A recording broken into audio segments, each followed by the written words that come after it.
Well, good afternoon, everybody. My name is Jordan Peebles. I am an environmental unit supervisor for stormwater quality here at OKC. Definitely love to welcome everybody today.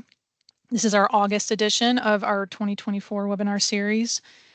Before we begin, I do want to take care of a few housekeeping items just to help everybody enjoy today's webinar. So to reduce background noise, just make sure that you're keeping yourselves muted during the main presentation. Now, if you have any questions, we do have the chat, so we welcome you to place any of your questions into chat. We'll be monitoring this, throughout the presentation, and we'll definitely have all of our panelists answer as many questions as we possibly can. As far as certificates for training today, please, if you would like a certificate, please send us a request via email. I'm going to go ahead and drop that email back into chat right now. The reason we ask you guys to send an email is we may not have your email tied to your name here in Teams, especially if you're, outside of the City of OKC network. So please make sure you send us an email if you want a certificate. As far as our recording, so obviously this is a recorded webinar, so that recording is going to then be posted hopefully by the end of this week, no later than next week, on our website. So it's under Stormwater Workshop page. And it will be, of course, be labeled as the August edition. And we'll post a link later on today where you can find that. So before we kind of get into the meat, I'm going to go ahead and play a really brief welcome presentation. Hello, everyone, and welcome to the August session of our 2024 Stormwater Quality webinar series. We are now halfway through our 2024 webinar schedule and have already heard from several fantastic speakers. Today, we are going to be taking a different approach and have organized a panel of experts to discuss the litter collection efforts happening right here in OKC. We will be hearing different perspectives from local nonprofits, state agencies, as well as our own OKC staff as they share details about their programs that are tackling this difficult problem. As we've already mentioned, each of the presentations should be available online within a week or so after the presentation has aired live. The links will be posted to the workshops page of our Stormwater Quality website, as well as OKC's YouTube channel. We'll add a direct link to our workshops page in chat towards the end of today's session. If you are not already subscribed to our newsletters, please do so now by aiming your phone's camera at one of the newsletter's QR codes. The far left QR code is for our quarterly newsletter, which provides overall information about what we're up to. You can find this one on the GovDelivery website.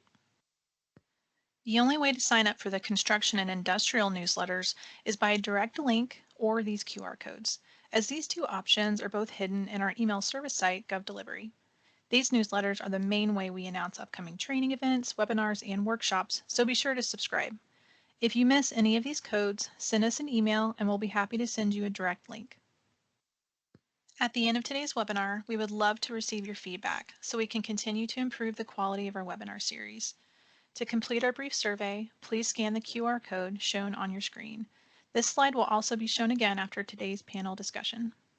Some of our presentations will be live and some will be pre-recorded. We do our best to provide the most accurate and up-to-date information possible while working with our presenters' strengths and their schedules. For more information about stormwater quality and what we're up to, be sure to visit our website or reach out to the staff currently shown on the slide. We hope you enjoyed today's webinar.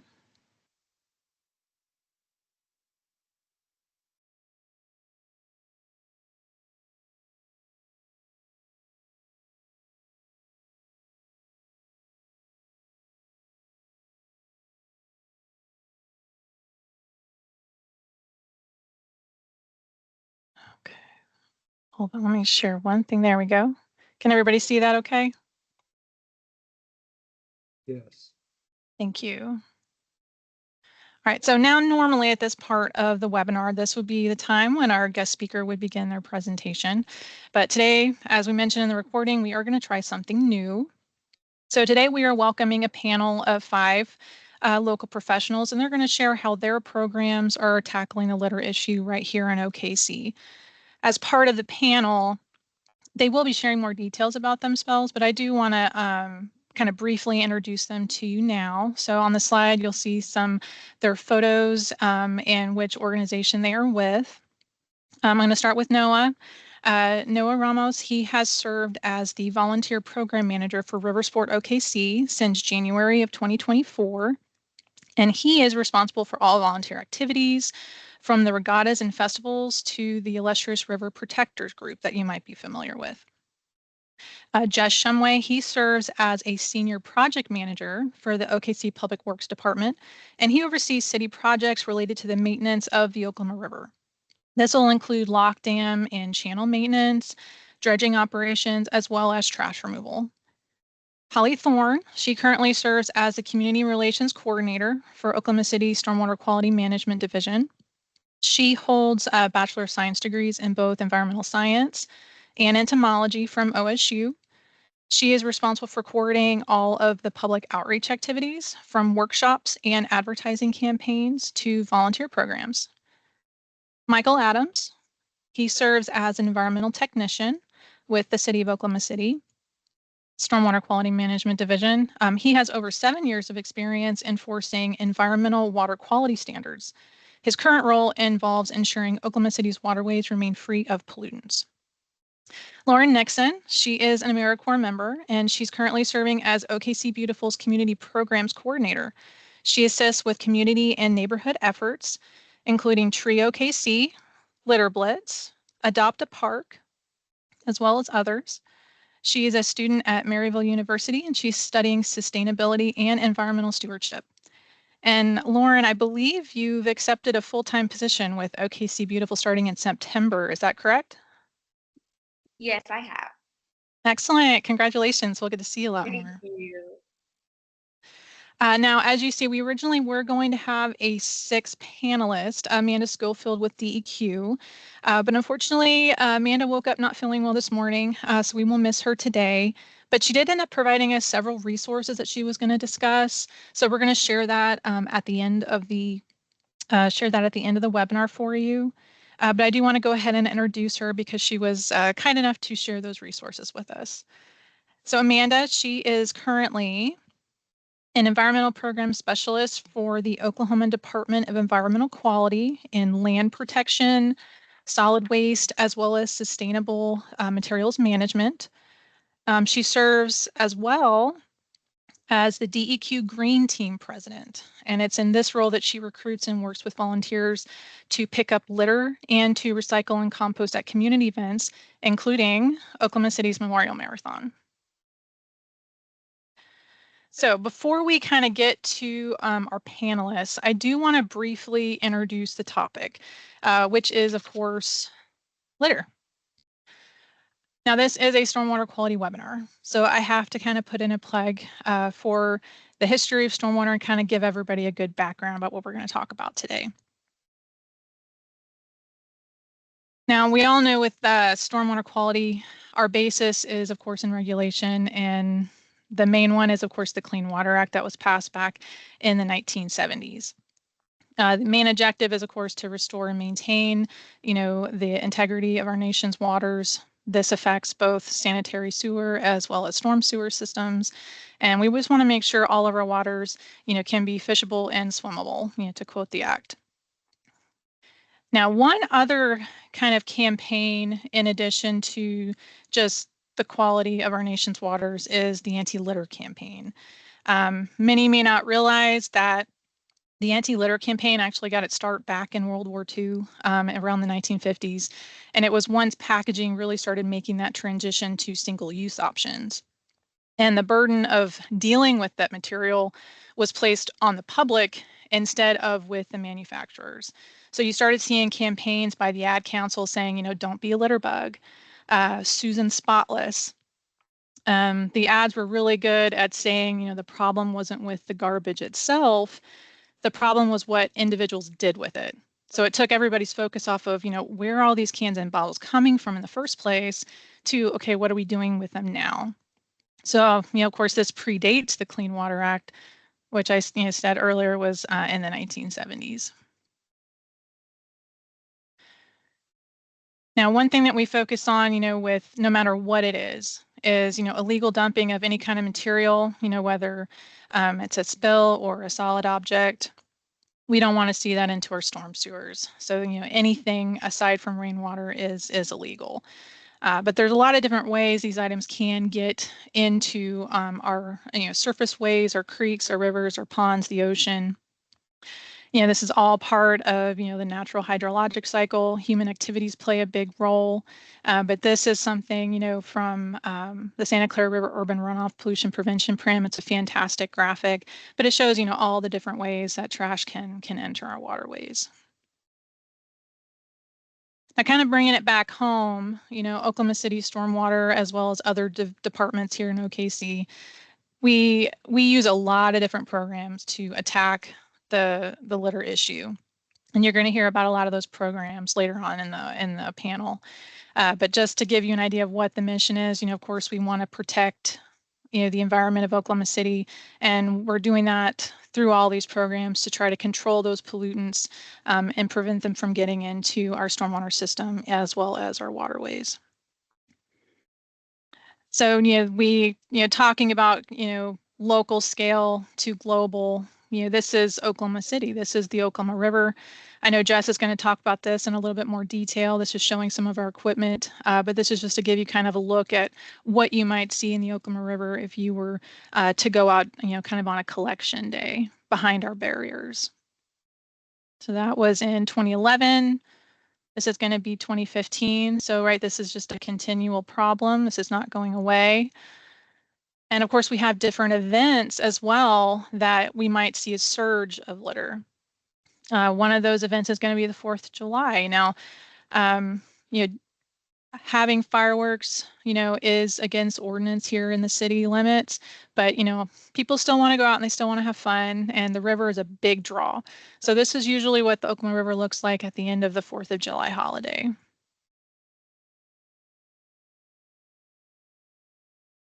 Now, going from local to more global, I know everybody's really familiar with the garbage patches around the world.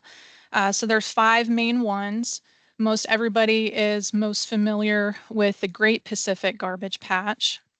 This was first discovered in 1997, and it's just an incredibly large center where the gyres are just kind of bringing everything all into the same locations. Just to talk a little bit about the impact of these particular groupings of trash, Hawaii is greatly impacted. And funnily enough, I'm a geologist, that's my background, and we now have a new rock to consider. It's, a plastic glomerate. So geologists first reported this in 2014, and they found it right here on Camilo Beach in Hawaii. They kind of misnomer is it's called junk beach or trash beach. You'll see it referred to. But all this trash that is, washed up on the beach there is from the Great Pacific Garbage Patch. It's also found in various, coasts all over the world, from the U.S. to Indonesia to Canada. So, this rock that's been found in Hawaii is definitely not unique. And the U.S. is not immune. These are a lot of countries. This is, Japan and Indonesia. And there is one particular gentleman, Vishnu Vardhan. So he is the CEO of Circle X, and he developed these, AI generated photos about, potentially, is this our future? If we can't, control litter in the long run, are these going to be the type of photos that we're going to have when we go on vacation? When we go and take honeymoon photos. And when I saw these personally, it was a big eye opener. This is not, what we see now, right? Everybody's in beautiful clear water. And of course, we want to try to keep that way as much as possible. And then, of course, in addition to what we're seeing in the world, it's not just affecting, humans, it's also affecting wildlife, both local, more exotic, seals, sea turtles, but it's also affecting, right here at home, deer, ducks, a lot of our, a lot of the birds in the world, They're feeding their young with microplastics, and these pictures I'm sure all of you have seen before in some manner. But there are just tons of photos like this. So the kind of message I want to leave before we, start talking with our panel and diving deeper into the topic, it's just, remembering that, whatever you put, leave on the ground or place near a storm drain, rivers have become, just a conveyance for trash to get, into the ocean. But everything, it may be gone from your immediate area, from your home or your school or your place of business. But just because it's gone doesn't mean it's not going to eventually, leave an impact at its endpoint. So every contribution matters. Everything that you can pick up is going to make a difference.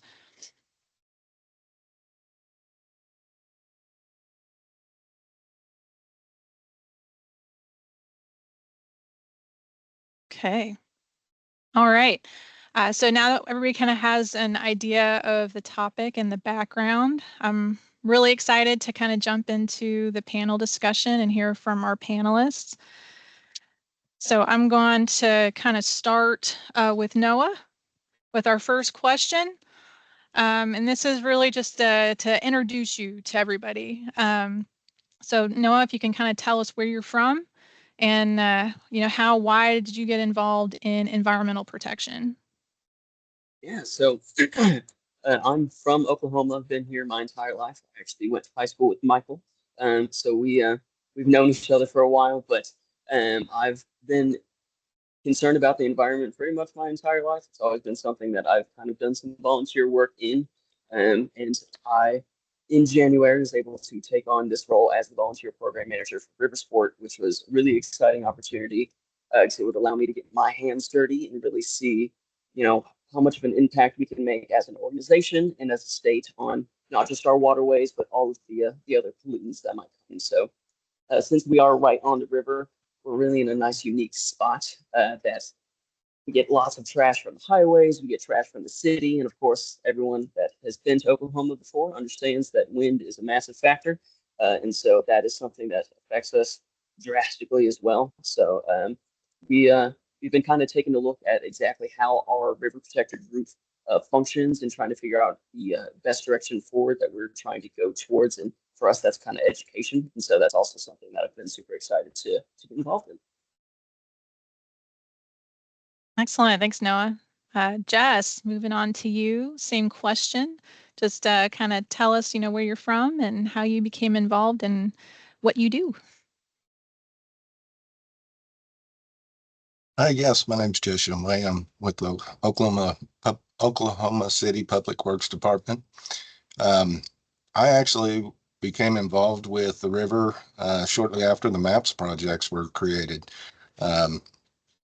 As one of the things that we noticed, maintenance was going to be an important piece of the equation, trying to turn Oklahoma City into a destination spot, as Noah and a lot of the groups that participate around here have drawn, large crowds to the city. We've also realized that the debris was going to be, just incredibly a nightmare. We also had the opportunity to work with people like Stormwater Quality that provided the barriers and have also created an ease for our teams to collect these debris. On an average year, we collect a little over 250 tons of floatables. Some of that, can be the single-use plastics, and some of it's, quite honestly, vegetative type debris. But we've got a team of 6, and with the surface acre runoff collector of about 72,000 acres that all comes into the Oklahoma River, we're capturing a large variety of debris through our tributaries that enter the river. Awesome. Thanks, Jess. Holly, moving on to you. Same question. Where are you from? Yeah, so I am from here, Guthrie, Oklahoma. I just grew up a few miles north of OKC. I've always been intrigued by the natural world. Growing up on a Guthrie Lake was right in my backyard. So growing up on a lake, I got the opportunity to witness good environmental stewardship and bad ones. So I chose to be the good, and I've tried to follow that passion through schooling. And, now I get to do that here in OKC and reach out to schools and do educational events as well as our volunteer programs that we have. Excellent. Thanks, Holly. And Michael, you're up next. Where are you from, and how did you get into environmental protection? Yeah, so my name is Michael Adams. I'm from Moore, Oklahoma. Worked for the city since I pretty much graduated high school, so quite a while now. I'd love to say, I was always an outdoor kid. I loved being outdoors. I'd love to say that was always my passion, what I knew I was going to do. But to be honest with you, this started as just a job for me, and over time, it's progressed into a career. And luckily, the stuff that I've been doing, I've been able to see the impact, the direct impact, but also the long term impact that I've been able to make. So it's developed into a career that I'm proud of, something that I'm hoping to make more of an impact the years that I have left, and hopefully something I can tell my kids about in the future when we give them a better, cleaner world. So. I love that. Thanks, Michael. And Miss Lauren. Yeah, my name is Lauren Nixon. I am born and raised in Oklahoma City. I know that as an AmeriCorps member, a lot of people think that I'm from somewhere else, but my program is Oklahoma Opportunities. So we all both live in Oklahoma and serve in Oklahoma, which is a really great opportunity since we all know our community, getting to serve where we grew up. And I also was raised outside a lot. My family and I would take walks at Martin Park all the time growing up. We really loved the outdoors, so it kind of instilled a sense of stewardship in me. And as I started choosing my college degree, I found sustainability and environmental stewardship, which then led me to this AmeriCorps position and had me hosted at OKC Beautiful, which is who I'm representing now. Excellent. Thanks, Lauren. Okay. Well, thank you guys all for that. And we'll move on to the next question. So starting again with you, Noah, if you would kind of tell us a little bit more about Riversport OKC, what your role and responsibilities are, and how those programs assist with litter collection. So, River Sport, if you haven't ever heard of us before, if you've ever driven over the river right before you get to OKC, you've seen a bunch of pointy-looking buildings, that's us. We are a multifaceted organization, so there's a lot of different things that go into it. But my side of things, the volunteer program, the River Protectors group, it started off as definitely wanting to, get the trash out of the river and provide this to the OKC storm quality department, as well as the other departments that do a lot of kind of amazing work here as well. But our river protectors, they started off trying to do something called a literati act, which is where they were classifying different information about the trash that they were taking out of the river, as well as around our grounds, which was great information, and data is always super important. But we started to realize that it doesn't necessarily give us the full picture. So we are starting to transition to a more educational component to where we try to teach our river protectors whenever they come in how to be better stewards in a day-to-day basis, and try to educate in their own circles, whether that's their friends, their families, church groups, school groups, whatever it might be, and really spread the word on how to be a good steward in your everyday life. So that's something that we are super excited about to continue working with. The city is going to be a huge partner for us. Blue Thumb is another amazing organization that has agreed to do some educational components for us.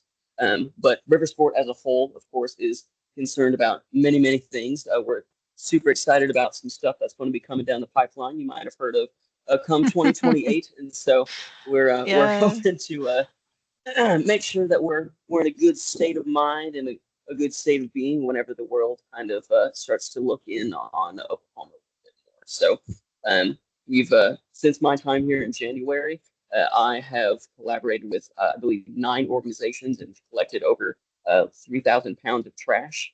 And actually, just last week, me and Jordan were working with the Church of God group, and they were able to pull out over 500 pounds of trash in just a little over an hour. So a ton of amazing work that can be done here, as well as our other location at Lake Overholser. So there's plenty of really cool stuff there. Yeah, we're all about to be very busy in the coming years as we prep for the Olympics. All right, Jess, moving to you. Again, just kind of briefly describe your team, and what your role and responsibilities are, and how that relates to litter collection on the Oklahoma River. Anything you'd like to share in addition? I know you kind of shared a little bit earlier, but if there's anything else you'd like to share. Yeah, sure. We have a small team at the moment, approximately 6 people, but we drive some really unique work vessels that help with that collection. Again, using things like the barriers have been extremely helpful. At times we get pretty excited when we can see a lot of the success in the events, and that the public really getting to see the river and kind of what it has become since the maps. It's, I guess, still trying to grow in different techniques and maneuver the city where it will be better for these larger events that will be coming. And there's a lot of thoughts and a lot of new ideas, techniques that our guys are looking at and trying to assist in the whole environmental process, across the board. Can you tell us a little about like the type of fleet that you guys operate? How many different boats, or the different types of boats that help you guys do your work? Sure. Yeah, we have a couple of different vessels, most of them from a single vendor, but we have skimmer barges that literally just capture the floatables on a conveyor belt. Extremely handy. Saves a lot of labor. We do have some other landing craft type boats that the front dips down, and we're able to get into some of the tighter areas around the shoreline.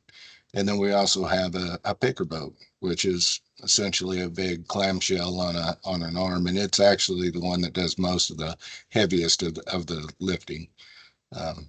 But they're all pretty unique, and trying to keep them rolling in the fleet. We're looking to expand that fleet as well, and hopefully for the years to come, make the recovery time a lot quicker. And those boats, I know, stormwater, as well as your staff, we kind of help purchase different barriers that are at the end of all the tributaries that empty into the Oklahoma River. But you guys are, really mainly responsible for helping us, get those installed, and everything that gets collected behind those is really where the fleet focuses for the most part. Is that right? Yeah, I mean, we do look at the main channel in its entirety. We do capture some debris in the boat locks, which is an unsightly a moment when you're riding the Devon boats. But really just trying to keep the entire 7 miles of the river clean is a pretty impressive feat. Awesome. Thank you, Jess. Miss Holly, if you want to kind of do the same kind of question, you just describe the programs that you oversee, your role and responsibilities for them, and how that relates to the city's litter collection efforts. Okay, yeah. So here at OKC, our 420 office is actually split into sections. So you have industrial, construction, and environmental, and then you have me and Jordan, and we sit in outreach. So as a community relations coordinator, I manage our 3 volunteer programs, 2 of which are going to be centered around litter collection. So we have our Adopt a City Street program. This allows volunteers to schedule and host their own litter events all year round, with a requirement of 4 cleanups per year for that program. Our our groups range from private businesses to residential families that live on our public streets here in OKC. We have 103 participating groups in this program as of today. In 2023, our volunteers were able to collect 644 bags from this program, and that totals 8,428 pounds of debris just from that one volunteer program. So the second one is my personal favorite. It's our Waterway Clean Sweep. This is a phenomenal program that allows OKC Stormwater Quality to host monthly public cleanup events. We usually do these in like local parks that are surrounded or have a waterway on it. So one Saturday each month, we get together as friends and local community members to help restore impaired waterways through a litter collection. Waterway Clean Sweep can also be completed as private events for businesses and other social groups. In 2023, we hosted 13 events and totaled in at 10,655 pounds of litter and debris collected from the river, other waterways, local parks. So that's our goal to beat this year. I like that. Let's beat that. All right. Thank you, Holly. Michael, if you want to tell us a little bit more about the programs that you oversee here at OKC and how that relates to the city's overall goal of removing litter. Yeah, so I'm in the environmental water quality monitoring section. There's 3 full-time technicians in there. We have a unit specialist and then a part-time person, but mostly the 3 technicians and then our part-time person. Among the other duties and responsibilities that we have to protect the waterways, a big part of it is our floatable debris monitoring stuff. So we have 197 sites throughout the city of Oklahoma City. That we have inlet nets and they go inside the grates. We have stretch nets along open channels and stuff like that. Then we have ring nets placed along the Oklahoma River everywhere that we're able to collect something. And so we have to check those at least once a month or after a rainfall. We do our best. They get really full really fast. So we do our best to collect that stuff. For last year, 2023, we did 1,721 site visits total between all of the tech here. Collected over 13,500 pounds of trash just with us doing that stuff. And so we are making a difference in it. We're along with all that stuff, finding things like we did a program last year, Lightning Creek. It was a study. We started with a windshield survey, just determining what areas had the most trash. And so that was just a visual survey that we did. And then we confirmed the data that we got by installing inlet nets and collecting that stuff. And so we're hoping to get moving forward with stuff like that can tell us where it's needed the most inside of Oklahoma City. Because I wish we could put a net inside of every inlet or somewhere, every single neighborhood. We just don't have the staff or the resources to do that. But on top of that, we have, like Jess was mentioning, the river debris barriers. And I think Jordan talked about it a little bit. We've got 27 of those. And we do a lot of the maintenance along with the river crews. They collect the trash. We do our best to make sure that they stayed anchored in the ground. The heavy rainfalls don't really help with that, but we do our best with that. We check them at least once a month. Stuff like that. We replace them we replace a couple every year. At this point, they're all pretty new. I think our next, we've got a few older ones over near the new Okana building. So I think we're kind of trying to rotate those around as stuff starts happening over there. So. Excellent. Thanks, Michael. And Lauren, can you tell us a little bit more about your role at OKC Beautiful and your litter collection programs? Yeah. So I am the community programs coordinator. In about 12 days, we'll drop the community and it'll just be program coordinator. So it'll just kind of broaden what I do with OKC Beautiful. But as far as our litter cleanups go, litter abatement programs, we have 3 primary ones. Litter Blitz is our largest volunteer program. We, in 2023, had over 4,500 volunteers participate in our Litter Blitz program. And together we were able to pick up over 120,000 pounds of trash. We also have our Adopt a Park program, which is similar to the Adopt a City Street program, but it's for medians, parks, green spaces around Oklahoma City. And we have our participants pick up trash in their adopted space once a month. And that also has a lot of impact. We also, along with our Litter Blitz program, we kind of have 2 tracks for it. So we conduct a community litter blitz once a month where we'll have volunteers come out with us to a park and we'll do a litter cleanup. We also will supply litter cleanup kits for free with safety vests if necessary, grabbers, gloves, trash bags, as well as a talking point sheet for volunteer coordinators. And we provide those for free for anybody who signs up. Any group size, we've had groups of 2 go out as well as groups of 100. So we like to make it really accessible. We have community groups, work groups, families go out. We also have our cigarette litter prevention program where we provide portable ashtrays and cigarette litter receptacles for public spaces. And that helps keep cigarette litter off the ground. And a cool thing about that program is it's partnered with a company called TerraCycle. So all of the cigarette waste can be shipped off to them and recycled into hard plastic to make bus benches and other public infrastructure. Right. And Lauren, I know there's a statue at the south end of the new Scissortail Park called the Trash Monster, and it's very quickly becoming iconic here in OKC. Can you tell us a little bit about how that came to be? Yes, I actually have some photos of it that I am more than happy to share. So the Trash Monster was put in Scissortail Park in 2022. It was in partnership with Scissortail Park as well as with Gabriel Friedman, who is a local artist. Here it is. It's been a really cool way to engage the community as well as spreading awareness of recycling and litter. And one of my favorite things about this is it was definitely a community project. We had a lot of community members pick up trash and donate the cool things that they found or any kind of upcycled or Uh-oh.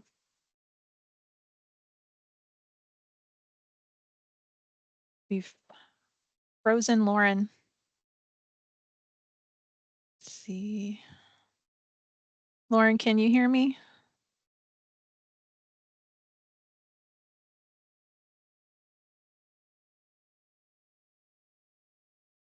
We might want to try turning the video off on Lauren's end.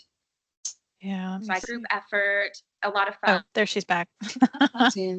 Sorry, we lost you for a minute, Lauren.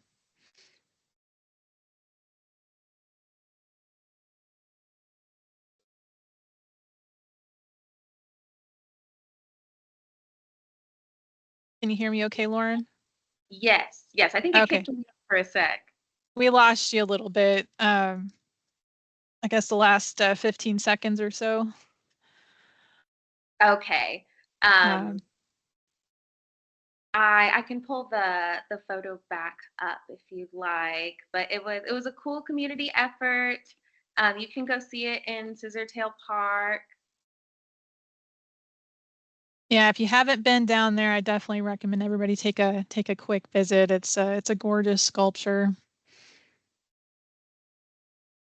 Okay, thank you, Lauren, for sharing that. Okay, well, we'll move on to the next question. Noah, coming back to you. So I'm really curious to kind of get everybody's thoughts about, in your opinion, what are the potential effects of trash in the environment and, how these materials might impact, humanity in the long run? And, why is it important to get it out of the environment? I will leave the specific scientific aspect of things to the technical experts that we have in the presentation, but I will speak to my personal experience here. We, of course, have a lot of wildlife that is relies on the river that just kind of lives in the area. And so I myself have already had to cut multiple birds out of fishing line and pieces of plastic and have not always been successful. We've had to call the wildlife animal control down to help us multiple times. And so we are able to see that firsthand effect, that picture that Jordan was sharing earlier of the birds and the turtles and everything that were had their bellies full of trash and everything. It's a very real problem that we see on a day-to-day basis because it's just kind of the nature of the reality that we're in. There's one study that I came across that was published in 2015 that said by 2050, 99% of all water-based birds will have ingested, 99% of water-based bird species will have ingested plastic. And so that obviously doesn't mean that by 2050, every single bird will have eaten plastic, but it does mean that plastic and other bits of trash and everything will have pervaded into their environments, which is still a very significant issue. And it just means that that is a possibility for all of those, all of that fowl, and obviously for all of the other species that are living around and relying on the river that we have here. It's going to be the same case. So for us, we just really are focused on the wildlife and of course the plant life as well. Yeah, those pictures, I know some of it seems kind of exotic, far off places, but it's still happening right here in OKC that animals are being affected. Which is great. Moving on to Jess, same question. What do you think are the potential effects of trash, and how are they going to be affecting us? I know you're responsible for, a lot of infrastructure maintenance. Do you see any issues with the infrastructure down on the river due to trash? Oh, we got you on mute. Let me unmute you. The unfortunate side of it is, it's just terribly unsightly, and the things that we do to try to promote the city, it's an unfortunate reality that we've just continued to deal with. Obviously looking at different programs, and thank you to everybody here and all of your efforts, because, like one person said, if you just pick up one thing a day, it's going to make a huge impact. And, for all the residents of our city, this, definitely puts a better foot forward when we can keep and maintain a more sightly river. Thanks, Jess. Holly, same question. Oh, you're on mute too. Sorry.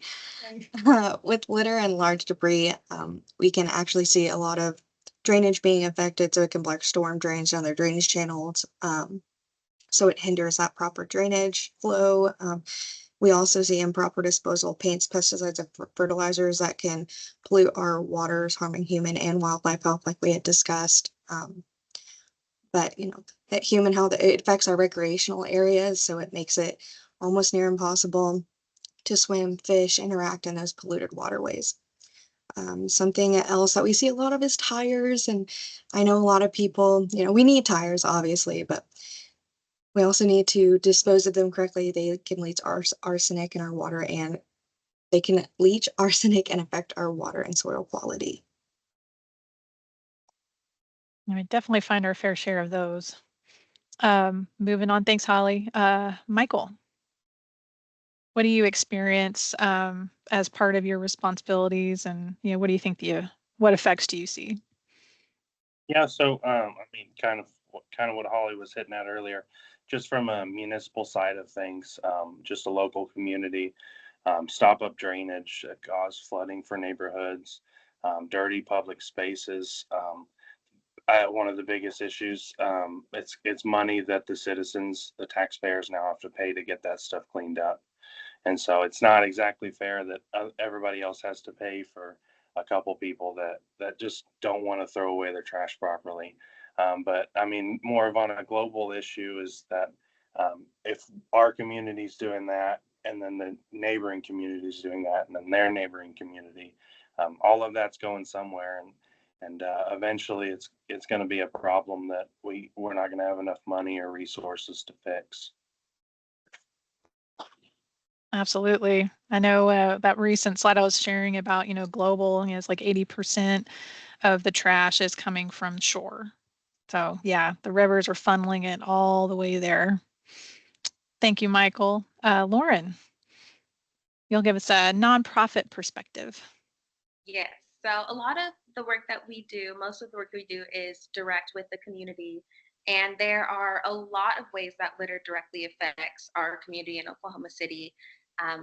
looking at cigarette litter, just like with tires, as Holly was saying, all of these chemicals leach into our soil, leach into our water, and really depletes the quality of these things, which we need for our human health as well as environmental health, the health of wildlife. Also, the economic value really decreases whenever there's a lot of litter in an area. And if you take a look at the Keep America Beautiful 2020 litter study, they found that there's over 50 billion pieces of trash annually on the streets, playgrounds, waterways of the United States year round. That's a lot of trash. So if we're looking at Oklahoma City, looking more on a community level, that's still a massive issue that is going to affect all of us. Thanks, Lauren. We've got time for a few more questions, see if we can get through those. Lauren just, referenced the study that was done by Keep America Beautiful. And there's, quite a few different types of anti-litter campaigns. That's definitely probably the most well-known here in the United States. But there's a lot of other groups, globally that are trying to attack this issue.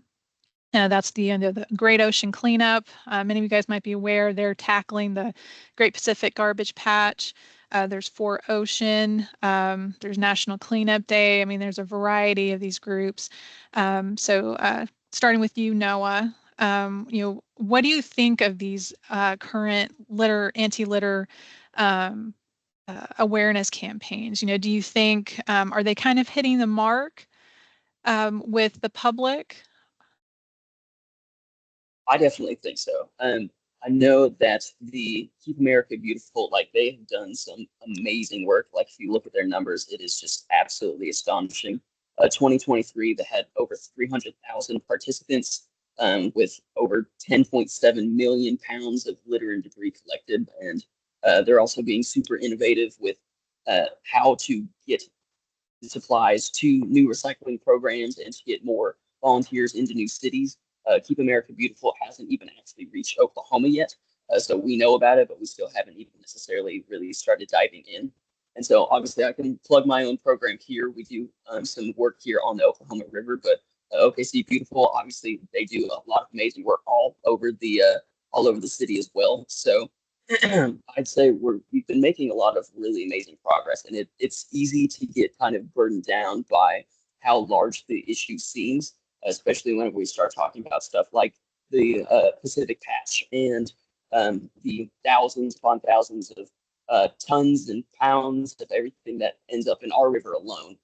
So it's important to know that, kind of like Jess and Michael were talking about, it just takes you picking up your own trash, takes you being willing to make that difference, being willing to adjust your own practices and ask yourself those questions like, okay, is this minor inconvenience of taking it 3 extra feet to the recycling really going to make that much of a difference in the world? Yes, it absolutely is. Every single little bit counts. So I think it's been great. So keep volunteering, folks. Thanks, Noah. Mr. Jess, what do you think of the kind of current anti-litter campaigns going on? Do you feel that they're hitting the mark, or should they maybe try a different tack? I think any kind of acknowledgement out there, advertising the problems that we've kind of generated is a good thing. Putting that back out so that people understand the effects and the damages that do occur by the litter. We can all do our parts, but I would recommend that if anybody did have the heart for volunteering, any number one of these groups that are here on the panel today would be an excellent point of contact, and just jump in and start making a difference. And thanks, Jess. And we did get a question in the chat about, will we provide the links to the volunteer programs that we've mentioned today? And the question is definitely yes. At the end, we'll have a slide with contact information for Noah and Holly and Lauren. So if you feel inclined, I know they'd love to welcome you to their programs. So we will definitely be sharing that. All right, moving on to Miss Holly. Holly, what do you think about these anti-litter campaigns? Oh, you're you. Dang. Okay. I think it really depends on the organization. I loved the 152 pickup challenge from Keep America Beautiful that they released this past spring. I think it really puts it into a very achievable goal and perspective for just like an everyday person, that you can pick up 152 littered items and still make that difference in the world. I if I if I could have a change, a lot of them are reactive, so picking up the litter programs you can get into, things that we're discussing today, but being a little more proactive, like what can people do to replace the litter into a more renewable source, you know? But yeah. The great approach is what we do as stormwater professionals, right? As we try to take that. You're on mute now, Jordan. Of course I am. I was like, I hear you talking. I was just saying, yeah, that's a great approach because that's as stormwater professionals, that's the tack we take is a proactive approach. So why not apply that to litter? Absolutely. Thanks, Holly. Michael. Yeah, I won't spend too long on it. I'm not as familiar with a lot of the groups as you guys probably are, but I think for the most part they're kind of doing really good work. They're bringing awareness. I know a lot of them have been around for a couple of years. It's great because a lot of people they've circulated, they've seen the pictures of the turtles or the birds with the plastic or the bags or stuff like that, and so the awareness part is happening. The challenge becomes getting people to care and to actually do something about it.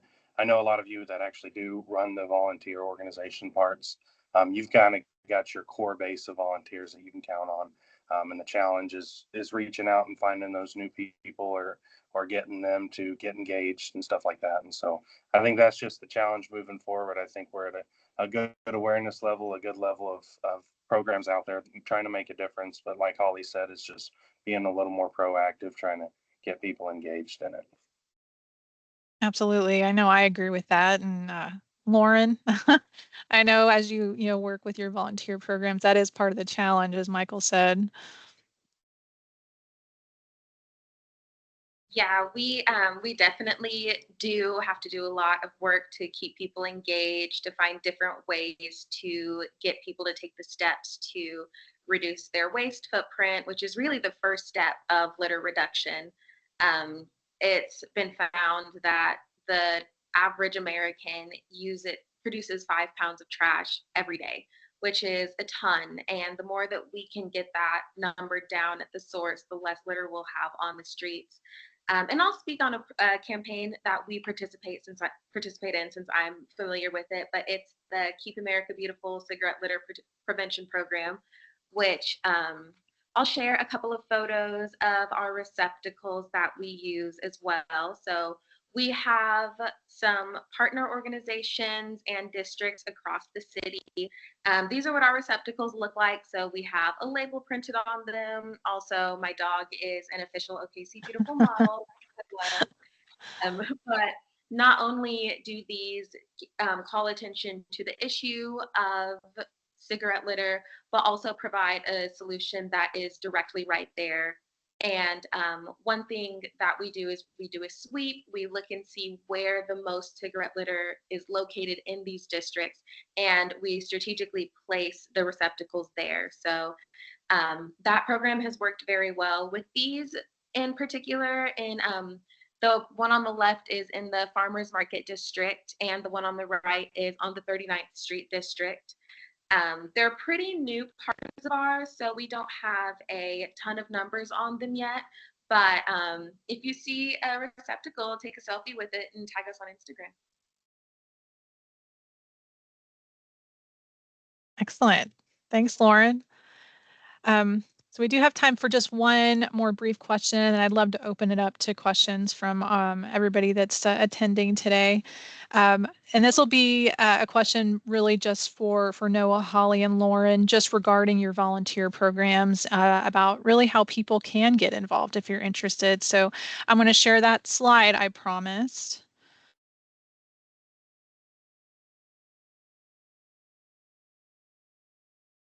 I can get it to pop up for me. There we go. Okay, Noah. So I've kind of got your contact information and the QR code to your page where you can sign your participation waiver and everything. But yeah, take it away. Okay, so we are looking at doing some more river cleanups that are going to be open to the public. Typically, what we've kind of done in the past is just kind of with organizations specifically where they bring a bunch of people down and then we kind of direct them where to go. But since we are making a shift into a more educational component side of things as well, I'm going to here in the next, hopefully by the end of this week, I'm just waiting on a few more details to get ironed out. I'll be able to post the dates that we are going to have open to the public where anybody can come down, get some good learning from the stormwater quality department or from Blue Thumb or maybe one of our other local organizations as well.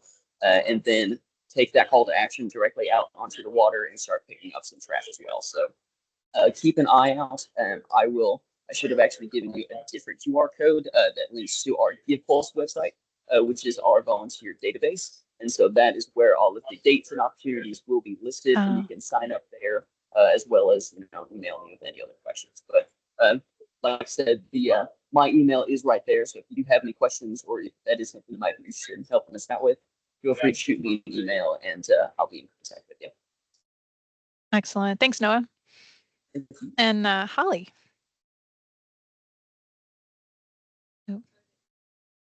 Oh, you're on mute. You think I'd be used to it by now. So the QR code that you see on your screen right now, that will take you to our stormwater quality webpage that for outreach. That'll have all of our volunteer programs on there.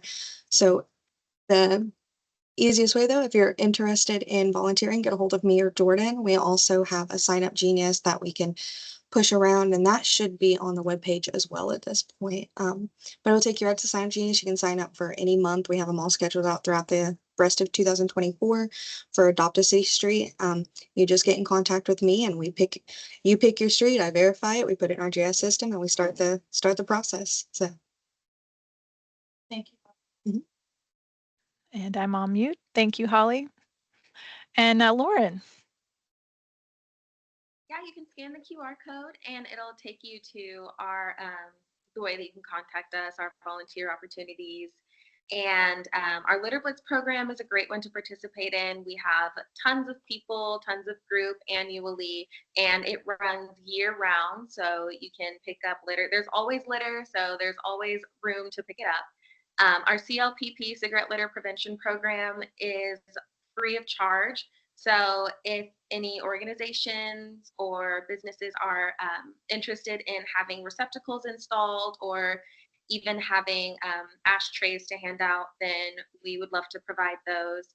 And our Adopt a Park program is also free to participate in and is a great way to more consistently get a group together, have some community building, some team building, as well as doing your part for the environment. Thank you to all of you. Really appreciate you guys offering these programs. And I know Holly and I work hard on our volunteer programs and would definitely love to see everybody. Now, I know I mentioned earlier that Amanda with DEQ was unable to be with us today, but she did provide some resources. So I do want to share that with you. A lot of questions that Holly and I receive, and I'm sure Lauren, OKC Beautiful, you guys get your fair share of this question is, where do I get rid of my e-waste? So she did provide that top link there, is where you can get information about how to do that. She also shared information about the disposal of, medication and sharps. Also recycling, composting, as well as, one thing I mentioned in her bio is that they participate in the OKC Memorial Marathon every year, to keep that a low impact event. So if you're interested in volunteering with them every year, I know I have run that event. I'm incredibly grateful for the resources they provide for the runners when you want that cup of water. or a banana when you're done running. So I know the runners always appreciate the volunteers handing those resources out, but she's provided that link as well. So I just wanted to share that with you all. And again, this recording as well as the slide is going to be available on our webpage and Oklahoma City's YouTube channel. So you'll be able to reference these links in the future. So I know we are now kind of at 2 o'clock. I'm sorry this ran a little bit later. Just real quick, some final housekeeping items. This is a slide for our stormwater quality e-newsletter signups.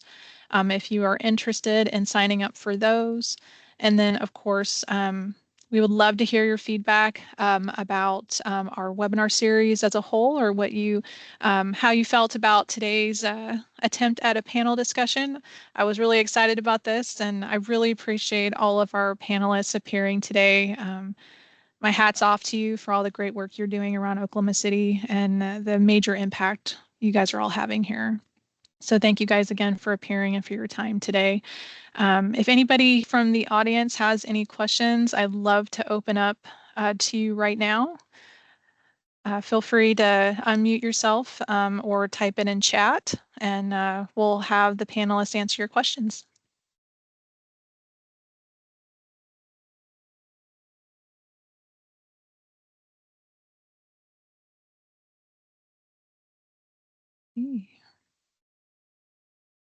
Yeah, don't see any questions in chat just yet.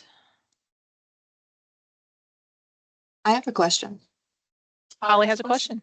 Yes, it's actually one of the questions that we had sent out, but I'm really curious for all of you guys.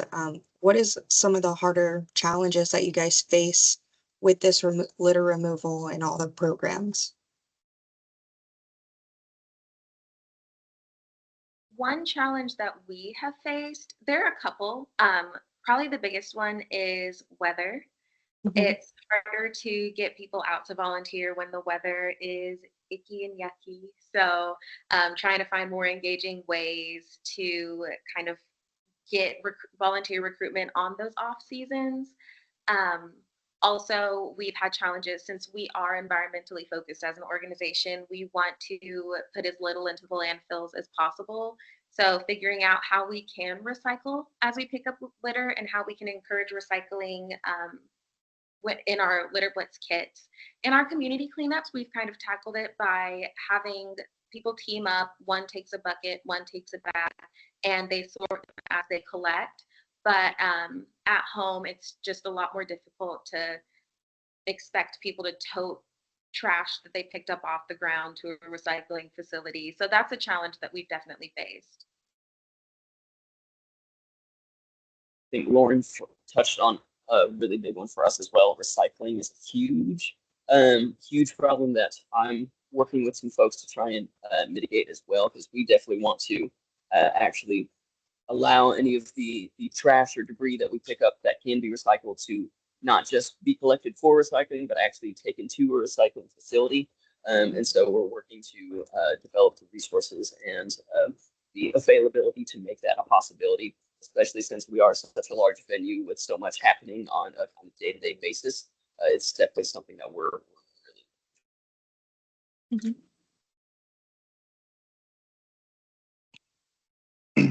I know for us, we talk about recycling is a big challenge for us, just because a lot of the stuff that we have has been washed down. It's deteriorated to the point where we're not really able to do much with it.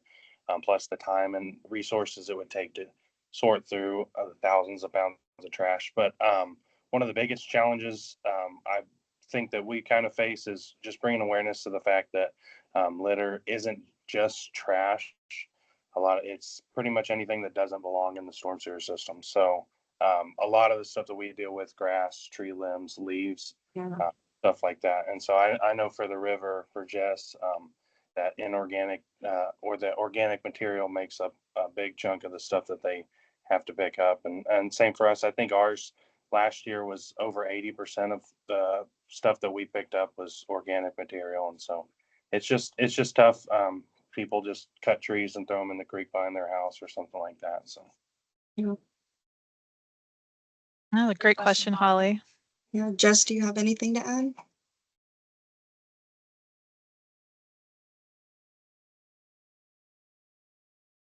I think just making everybody aware, you know, just because you may be in a neighborhood on the south side of Oklahoma City, or you may be out towards Mustang or the downtown area, the river is a collector, and it's one of the larger areas that it's going to, quite frankly, just end up in. It does take a lot of resources. Sometimes it's easier just to make it that 5 more feet to the trash can. Okay. Well, I don't see any more questions appearing in chat. So just a little bit past time. Thank you guys so much for hanging in there with all of us. To my panelists again, thank you guys so much for being part of this today. Really appreciate all of you. We'll be sending out certificates to everybody that has requested one via email this week. And again, the recording will be available this week or early next on our YouTube channel, as well as on our workshops page. But if you have any questions until then, please feel free to email me or Holly. Holly's email is in the chat right now, so feel free to copy that to request your certificate or to ask any questions. But until then, our next webinar will be in October, so another couple of months. Please join us. That will be on construction compliance challenges with guest speaker Alyssa Lusk. She's part of our construction team here in Oklahoma City Stormwater Quality. So that'll be a great webinar. So please join us again and tune in. But until then, we will see everybody in October. Everybody take care till then. Bye, everybody.